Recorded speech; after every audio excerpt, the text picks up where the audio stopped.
चुनाव जीतने के लिए स्ट्रैटेजी होनी चाहिए। जो वोटर अधिकार यात्रा से राहुल गांधी को एक एज मिला भी था बिहार में, ठीक है सर, बाद में उस तरह से दोनों एक साथ ना तो दिखे। राहुल जी भी बहुत दिनों तक वहां नहीं गए, और ये भी सच्चाई है कि मध्य प्रदेश में वो थे उस दौरान, जो आखिरी के कुछ दिन थे।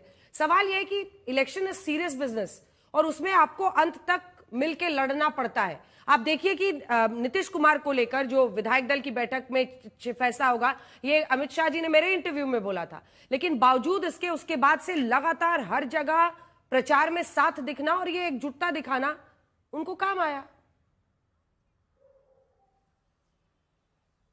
अंजना जी, मैं आपके सवाल का जवाब जरूर दूंगी, लेकिन पहले मैं मूल मुद्दे पर जाऊंगी जिसके लिए मुझे आज शो में बुलाया गया था, और वो मुद्दा था कि कैसे बीजेपी ने प्रेस कॉन्फ्रेंस करके झूठ बोला और हमने उनकी कलई खोली। वो एक्स की लोकेशन को लेकर क्यों झूठ बोल रहे थे?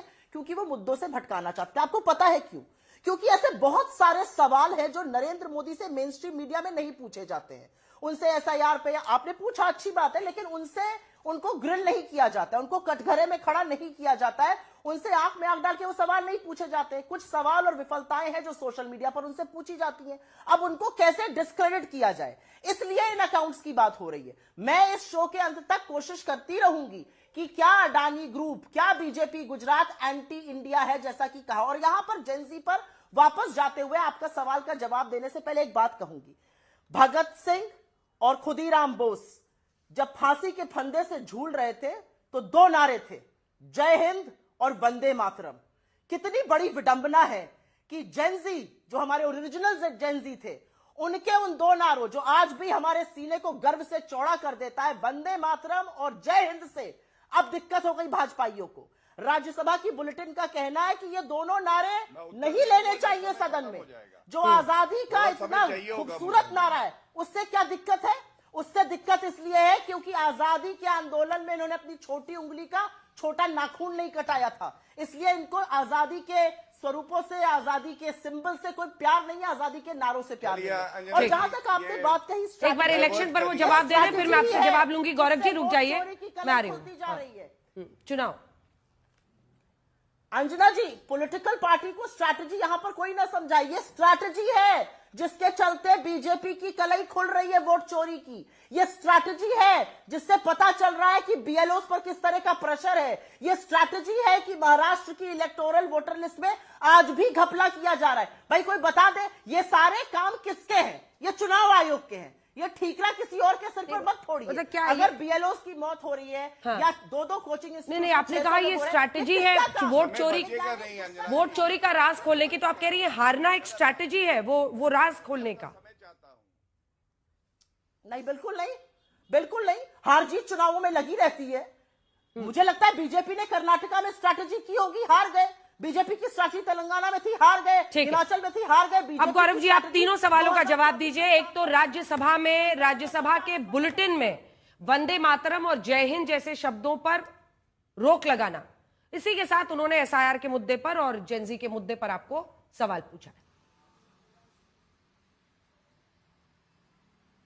नहीं, सबसे पहले तो मैं थोड़ा सा अचंभित हूं कि कांग्रेस के प्रवक्ता को पता था टॉपिक क्या है। हमें तो एसआईआर बताया गया था, लेकिन फिर जब कार्यक्रम की शुरुआत हुई तो वो जेनजी था। खैर कोई फर्क नहीं पड़ता, तैयारी से आया था तो अपनी बात रख दी। लेकिन देखिए, चुनाव में हार जीत तो लगी रहती है, ये बता रहे थे अंजना जी। तो कांग्रेस की हालत आज क्या है, देखिए कितने अंडे हैं।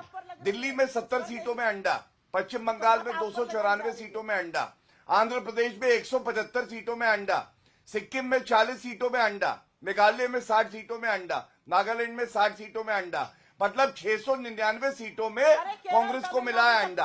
उत्तर प्रदेश में 403 में 2, बिहार में 243 में 6, गुजरात। बीच में क्यों बोल रही है? शांत कराइए, शांत कराइए, बारी बारी से शांत कराइए इनको। अंजना जी, आपके बीच में वो नहीं बोले, अब सुन लीजिए। अरे सुप्रिया जी सुन लीजिए। राहुल गांधी ऑमलेट शॉप खोलिए ना। हाँ, बुरा लगा, मुझे पता है। आंखें क्यों टिमटिमा रही हैं, गर्दन क्यों हिल रही है? घबरा गई क्या? अंजना जी प्लीज इनको चुप कराइए, गलत तरीका है। हाँ, थैंक यू। तो ये तो इनकी हार जीत है। अगर इनकी ये हार जीत है, ऐसे ही चलती रहेगी।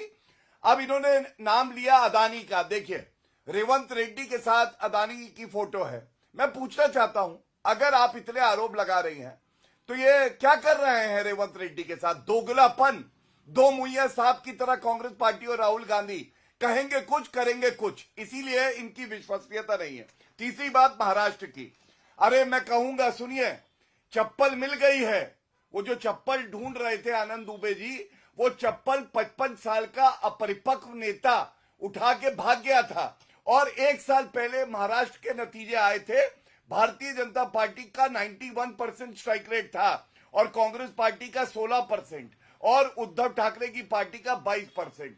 जनता और जेनजी तब भी हमारे साथ थी, आज भी हमारे साथ है। आप जो मर्जी अनर्गल आरोप लगाइए, कुछ होने नहीं वाला। और छोटा सा ये वाला ग्राफिक्स दिखाते हुए सुप्रिया जी एक लाइन का आप दोनों से रिस्पॉन्स लेना चाहती हूँ। ये देखिए, हमने बिहार के चुनाव के बाद कितने किसके विधायक देश में ये दिखाया था।